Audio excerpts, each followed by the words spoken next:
Hola, ¿qué tal? Muy buenas noches. Mi nombre es Jaime Chincha y en el Perú de la segunda vuelta nada está dicho. Vamos rápidamente con los resultados de OMPE. Ya están a esta hora las actas procesadas al 99.97% y bueno, ya tenemos el panorama bastante más claro, ¿verdad? Pedro Castillo con 19.1%, Keiko Sofía Fujimori con 13.3%, Rafael López Aliaga con 11.6%, Hernando de Soto con 11.5%, Johnny Lescano con 9.1%, más abajo Verónica Mendoza con 7.8%.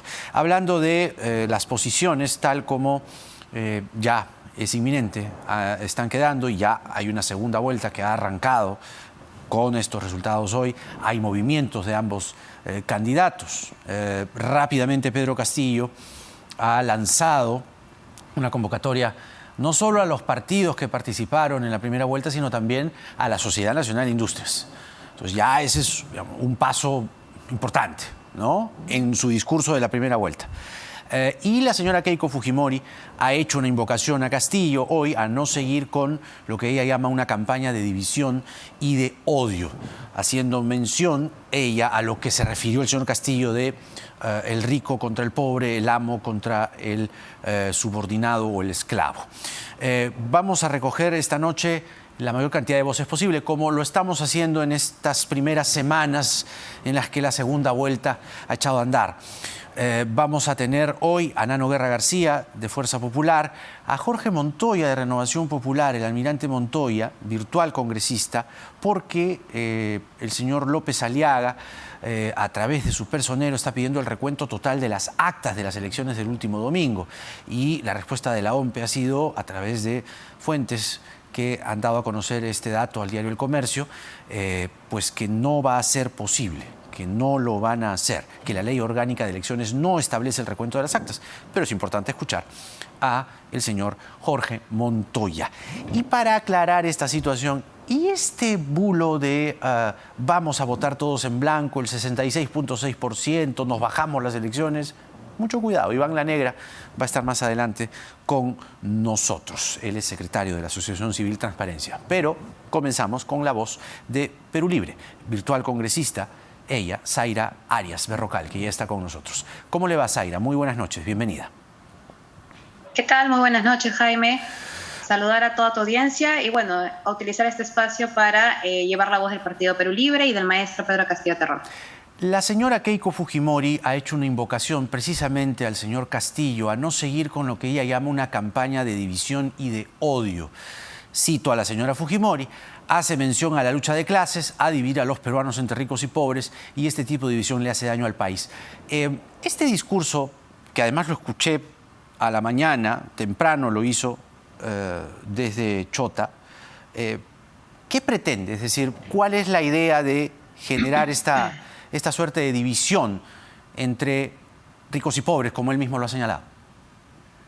Bien, yo creo que la campaña de odio la están haciendo desde otros frentes. Hemos visto cómo a partir de los resultados en donde el maestro gana con un contundente respaldo de la población, se ha llevado una contracampaña de terruqueo, una contracampaña de sindicar a ciertos congresistas, incluso a los ronderos, como terroristas. Y yo creo, como joven, te puedo decir como joven estudiante, que eso no es saludable para nuestra democracia.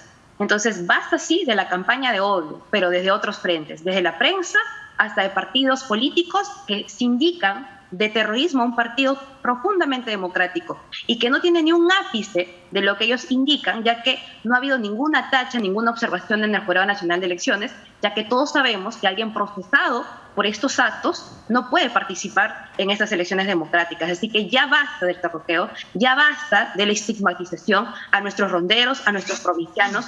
Creo que los luchadores sociales se han ganado en estas elecciones un espacio y merecen también representar a la población, en este caso las más olvidadas, las más discriminadas, las más marginadas. Pero justamente yo le hacía mención a esta declaración del señor Castillo, y lo cito: esta es una competencia entre los ricos y los pobres, la lucha entre el patrón y el peón, entre el amo y el esclavo.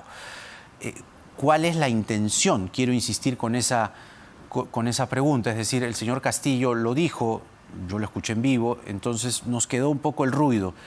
¿Cuál es su interpretación en todo caso?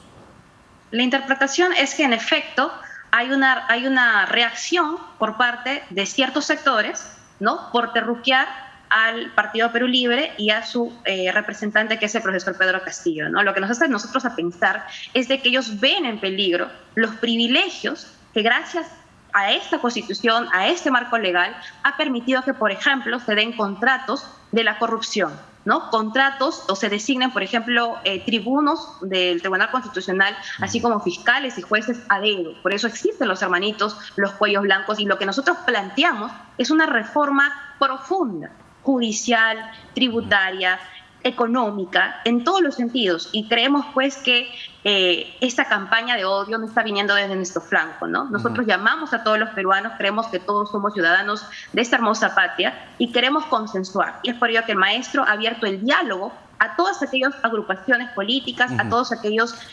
agrupaciones colectivos que estén de acuerdo con cambiar la Constitución y que quieran dialogar y poner al Perú primero de sus contiendas políticas, de sus intereses particulares.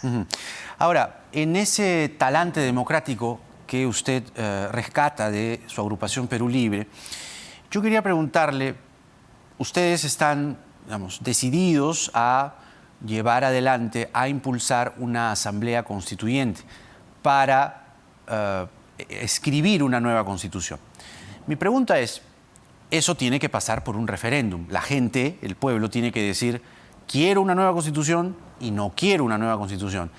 Solo una curiosidad, ¿qué pasa si en el referéndum el pueblo dice que no quiere cambiar la constitución? ¿Qué van a hacer ustedes?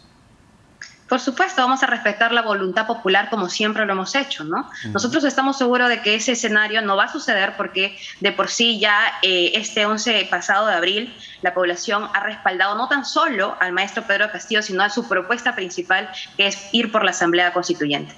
Ojo que es el 19% de los votos, entonces, digamos, redondeemos a 20.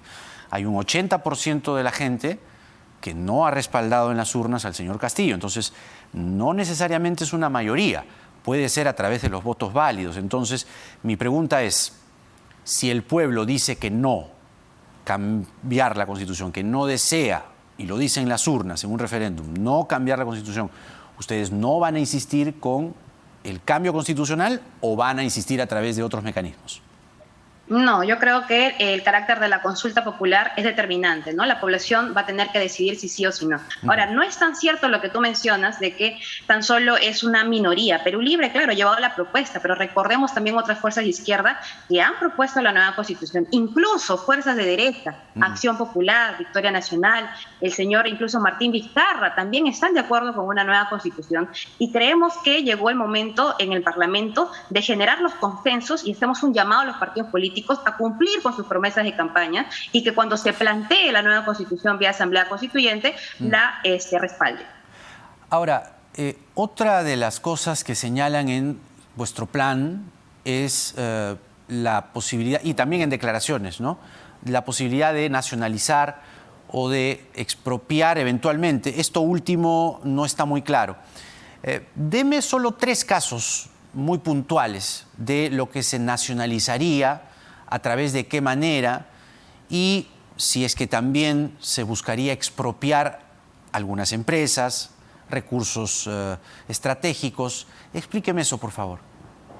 Bueno, entendamos que el carácter de la nacionalización es de nuestros recursos, o sea, es decir, nosotros, por ejemplo, tenemos el litio, tenemos el gas, y por ende, estos recursos son nuestros, ¿no? Expropiar ya es cuando se trata de propiedad privada, en el sentido de que nosotros lo que planteamos antes de la nacionalización es renegociar estos contratos que se han hecho con esas transnacionales, con las mineras principalmente, de las cuales se llevan la gran parte de la torta, por así mencionarlo. El 70% se lo lleva a la transnacional y tan solo le deja el 30%.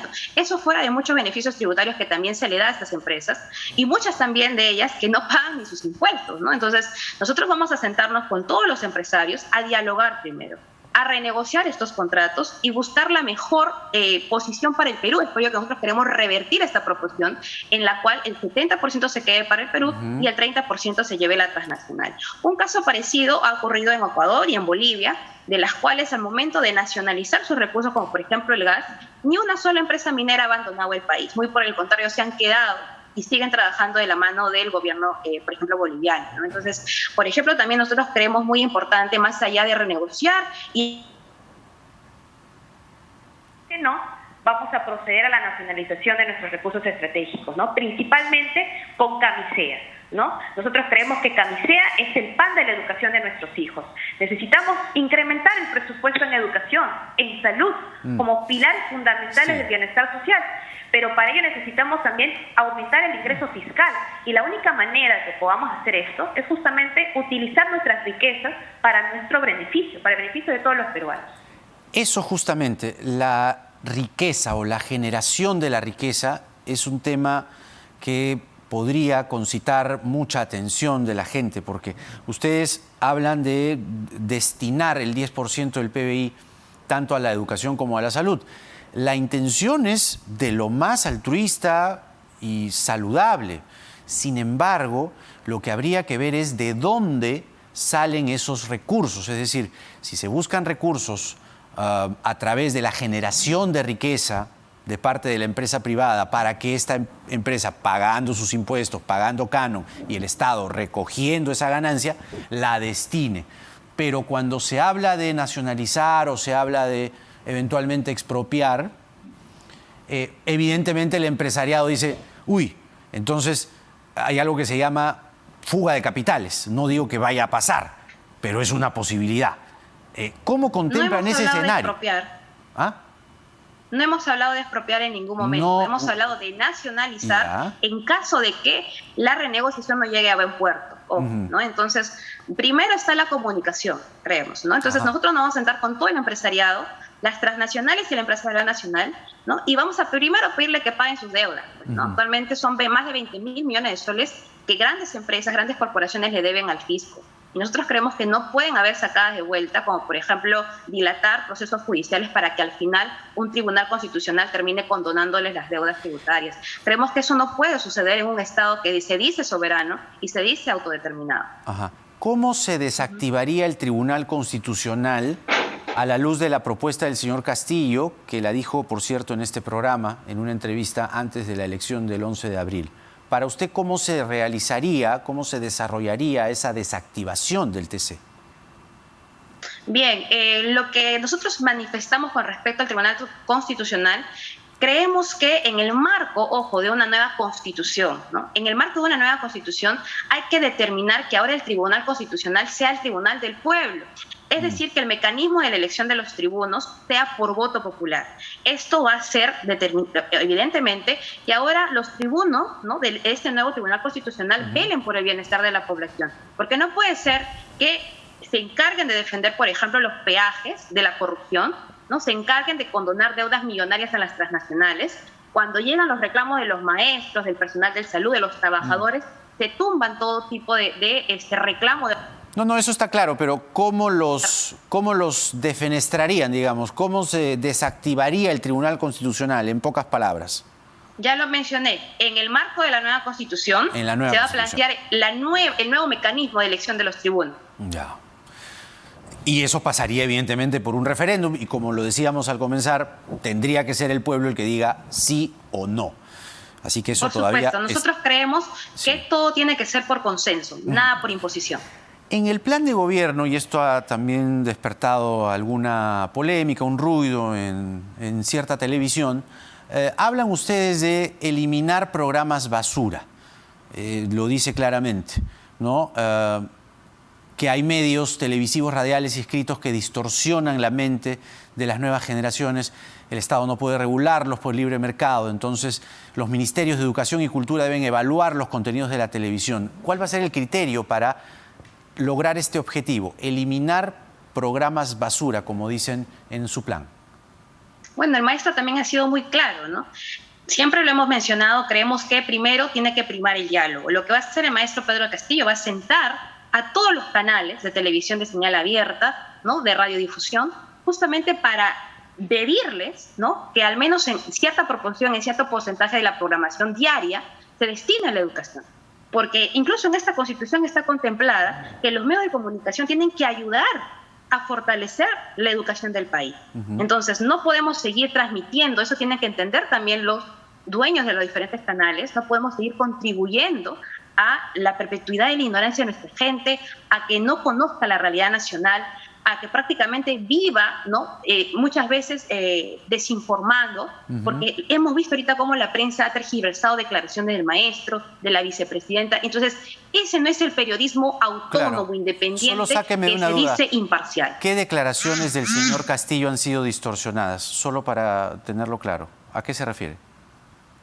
Sí, el maestro ha salido a mencionar de que toman ciertas declaraciones, ¿no? Por ejemplo, hace un momento veía en un medio que habían dicho algo así como que el maestro había dicho sobre, si no me equivoco, algo sobre los ricos y los pobres, pero de otra perspectiva, que la gente que tenía mucho dinero vivía en mansiones y que teníamos que acabar con eso, sacando de contexto totalmente lo que dijo el maestro. O sea, ¿es acaso estamos descubriendo la pólvora al decir y al mencionar? Yo no escuché mansiones. Yo lo que hago, aquí lo que hacemos es colocar la cita tal cual.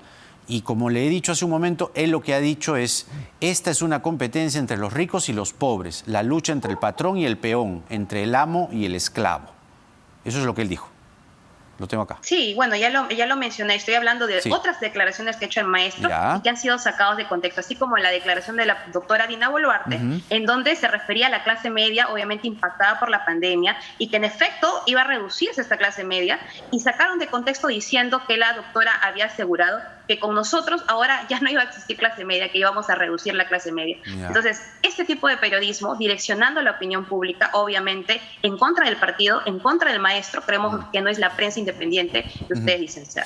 Ahora, en el año 2017 el señor Castillo negoció con la bancada fujimorista para ir en contra de la reforma educativa. Lo recuerdo muy bien porque esos años cubrí esa marcha.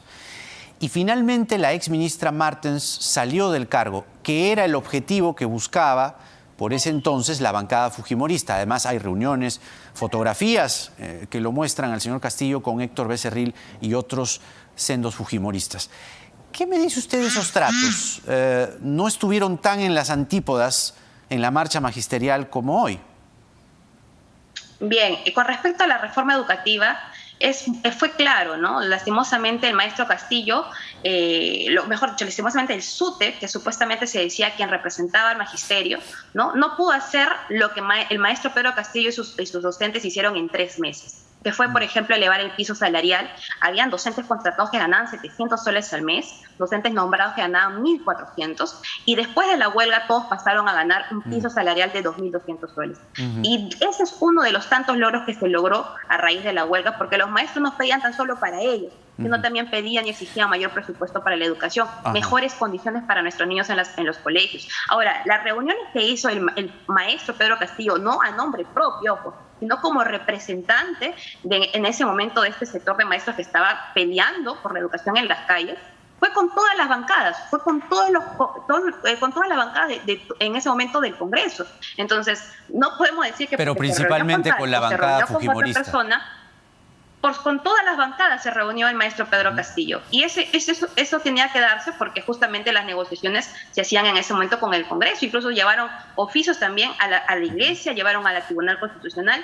Y creo que están también tratando de sacar de contexto la lucha y la huelga de los maestros en el 2017. Creemos que ha sido reivindicativa y nosotros respaldamos realmente las luchas sociales del pueblo. Ya viene Nano Guerra García, que también es virtual congresista por Fuerza Popular. Solo una pregunta final, hablando de la educación. ¿Usted cree en el enfoque de género? Nosotros consideramos que el enfoque de género ha sido como la portada de una reforma educativa totalmente desligada de la realidad. Nosotros, por supuesto, que queremos alcanzar la justicia social, la justicia de género, por supuesto que sí, pero creemos que la educación tiene que primero ser consensuada entre los padres de familia y los maestros. Es por ello que nosotros planteamos hacer una nueva currícula escolar convocando a los padres de familia, a los maestros, de tal manera que se discuta, por ejemplo, el tema del enfoque de género, el tema, por ejemplo, de incluir un programa preuniversitario en la malla curricular. Entonces, Creo que en este momento eso es lo más importante, más allá de cuestiones superfluas, garantizarle el libre ingreso a nuestros hijos a las diferentes universidades públicas del país. Es por ello que queremos mayor presupuesto, es por ello que queremos una nueva malla curricular descentralizada, es por ello que queremos el consenso de toda la comunidad estudiantil educativa para hacer ahora las políticas de abajo hacia arriba, porque ya hemos visto que de arriba hacia abajo nada funciona. Muy bien, Zaira Arias es virtual congresista por Perú Libre y ha estado con nosotros. Gracias, le agradecemos mucho, Zaira, hasta una nueva oportunidad. Que tenga usted muy buenas noches. La idea en estas primeras semanas es poner en pantalla a justamente virtuales congresistas de los dos partidos que están en segunda vuelta. Y es importante escuchar, por ejemplo, la señorita Zaira Arias ha dicho que sí, digamos, en una reforma educativa considera el enfoque de género, cosa distinta que dijo el señor Castillo en la primera vuelta.